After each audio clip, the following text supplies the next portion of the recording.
Hello everybody, in this video, I'm going to share with you a technique that you can use to remember English vocabulary.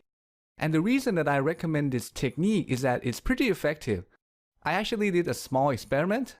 I created 2 lists of words that I didn't know, and I just tried to memorize the words in each list. I did not use any technique to memorize the first list. It was just pure repetition. But for the second list, I used the technique that you're about to learn. The next day, I tried to recall the meanings of the words in both lists. For the first list, I was able to recall only 12%. But for the second list, I recalled as much as 50%.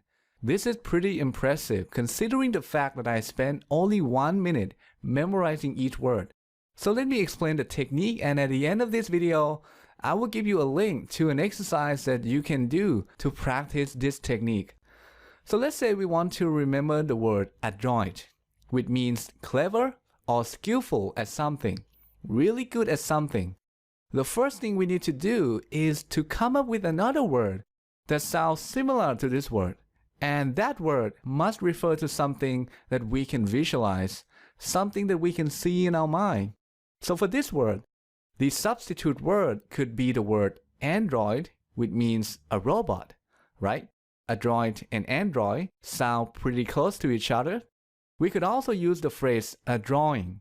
That sounds similar as well. Adroit, a drawing.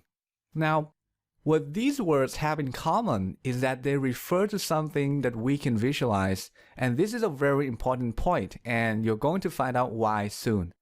So we have 2 options here, but let's use the word android as the substitute word. Now visualize an android, a robot that looks like a human.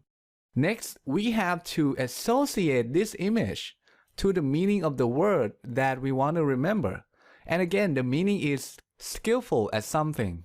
That's the meaning. So perhaps we can imagine the android doing something that requires a lot of skill. Maybe you can imagine the android playing the guitar on stage. Maybe there's a competition going on and we can imagine other guitarists come up on stage and try to compete with the android. But everybody loses because the android is very good at playing the guitar. The android is adroit at playing the guitar. So what we're doing here is associate the pronunciation with the meaning through an image or a story. We're creating an association between them. So when you come across this word again, the pronunciation will remind you of the association and therefore the meaning of the word. Let's take a look at one more example. Suppose we want to memorize the word lambaste, which means to criticize someone or something harshly. For the first syllable, lamb, we can use lamp, the animal, or lamp, the thing that generates light, as the substitute word. Now for the second syllable, bass, we can use bass, the musical instrument. And I also happen to have a friend named Bass, so personally I can use his name as the substitute word as well. But let's use lamb, the animal, and bass, the musical instrument, together.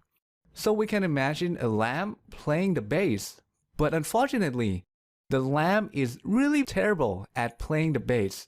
So the bass gets angry and starts criticizing the lamb. The bass is lambasting the lamb. Okay, that's it. I hope you find this video useful. And I have an exercise for you if you want to practice this technique. Just click here to go to the exercise. Now, unfortunately, this technique doesn't work if you don't know the pronunciation of the word that you want to remember.